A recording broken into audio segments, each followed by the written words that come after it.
quiet. Please, I'm begging you, please.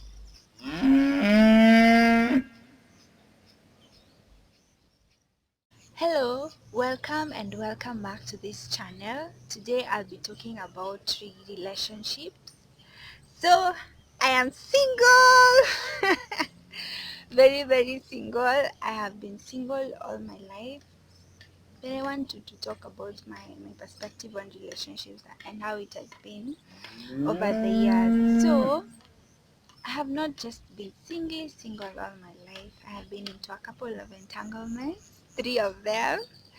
Yeah, and they were quite interesting. Not so interesting. They were really hard, especially getting out of them. It was hard. It was close to almost like a heartbreak.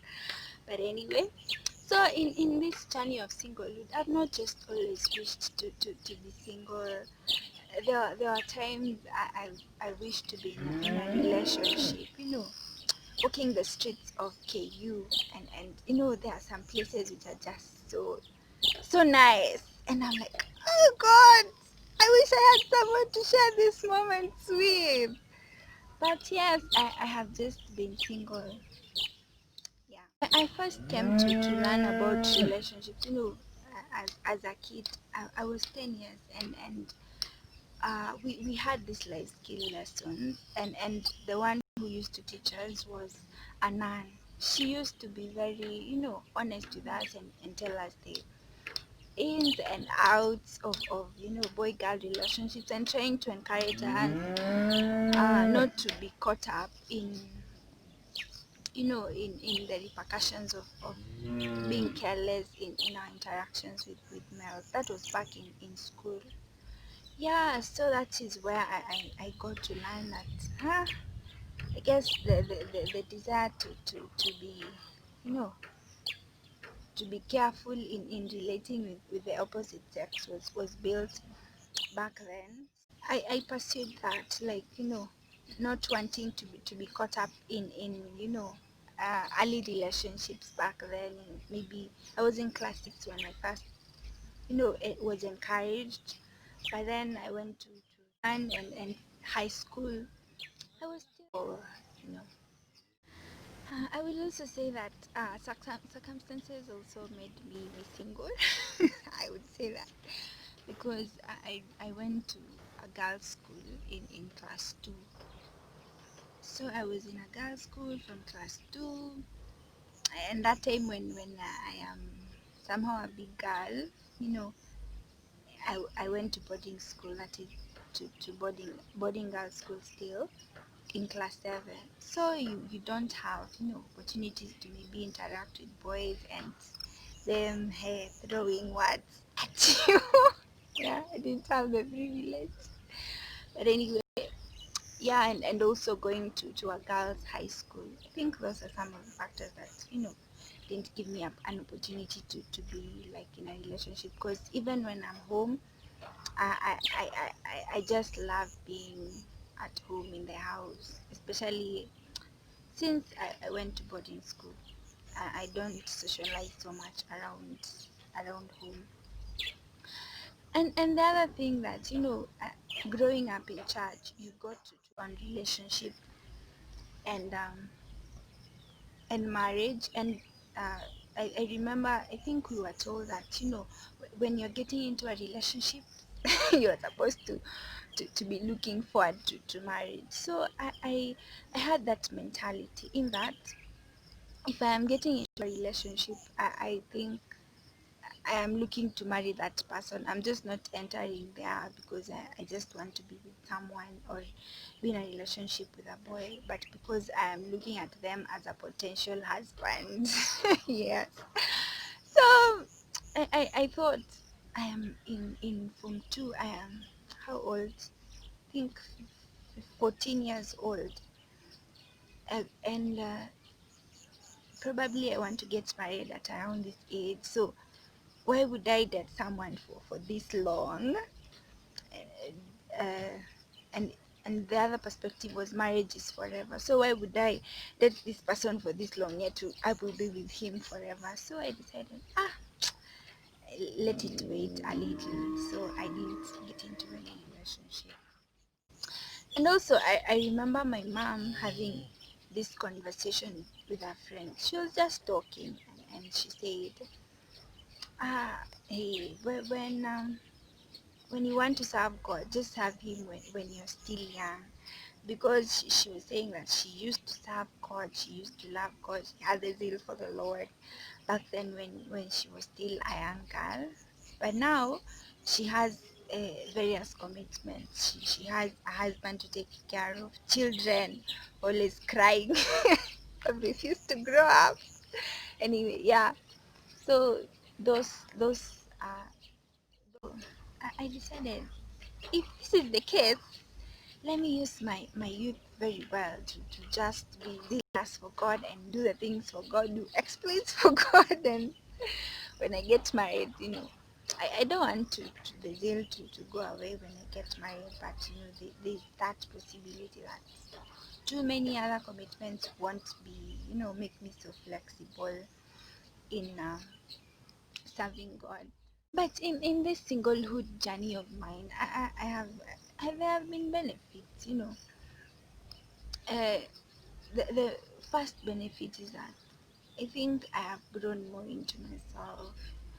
I feel as though, if I had ever been in a relationship and we had broken up, I would have had, this is my personal experience and my personal, view.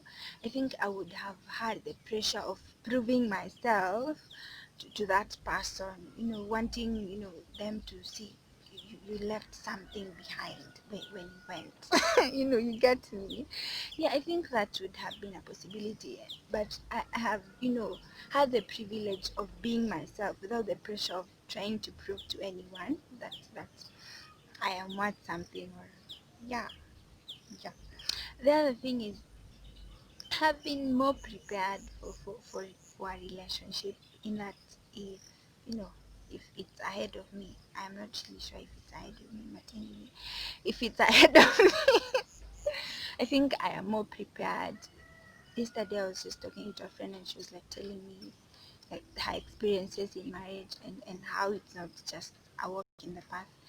So I am, being more prepared in my singlehood, and not having these weird expectations when I eventually get into a relationship, if I ever will. Yeah, so another thing, I think I have experienced, those entanglements I've said, they were really hard getting out of them. Yeah, they hurt a little bit. I just want to imagine how, having given someone my time, my heart, how hard it would have been, even to be heartbroken. So I think if I had ever been heartbroken, I would have given up on the male race. That is true. I would have thought it's not worth it to give my heart and to someone and be out there. But I think I am learning, because I have not, I have grown more to appreciate that people will make mistakes, people will hurt, even if I am to get into a relationship which will eventually end up in not getting to marriage. I still think that I do not need to give up, because we are still human beings, and we are capable of hurting one another. And if something is just not working, it's just not working, especially if it's a relationship before marriage. And also, talking of how my mom said that being single helps you to serve God. I have experienced that. I remember joining, the family in the CU, and our service you used to occur on Saturday. So it's a boring Saturday. You would prefer to go home, even to a relative, and stay there the weekend. But and also, so you would want to experience that boring afternoon with someone, especially if you have a boyfriend, maybe it's a weekend, you just want to go somewhere and have fun. But because I was single, I didn't have to like choose whether I'll be going to serve God, or whether I'll go on a date with my boyfriend. So I have experienced that joy throughout campus. Yeah, and I am loving this journey of singlehood. Though it's not always easy, and there are times when you say, I would wish to experience this with someone. But anyway, if they are coming in future, it's well and good. And if I've ever told you I'm in a relationship, please, I'm sorry. It's just that you are disturbing too much. I don't know if this will end up in this video. Anyway, a side note. So, to someone out there, and on perspective on relationships, I think some of us just get into relationships because of our unselfish gains, and just different things, whether it's a cool girl or a cool guy you want to be seen around with, whether it's just for sex, whether it's just for to pass time, to I think those are somehow selfish reasons. I think, especially for a believer, you should realize that relationships are, they should be upholding purity, and not be selfish when entering relationships, because when we are selfish and not really committed, and looking for the relationship ending up in marriage, we get to hurt one another so much, and many people out here have given up on relationships and even marriage because of just that. So let's not be selfish when entering relationships. Let's have the how God designs and would like them to be. Let's have the desire of what God's design is, and not just our own selfish gain.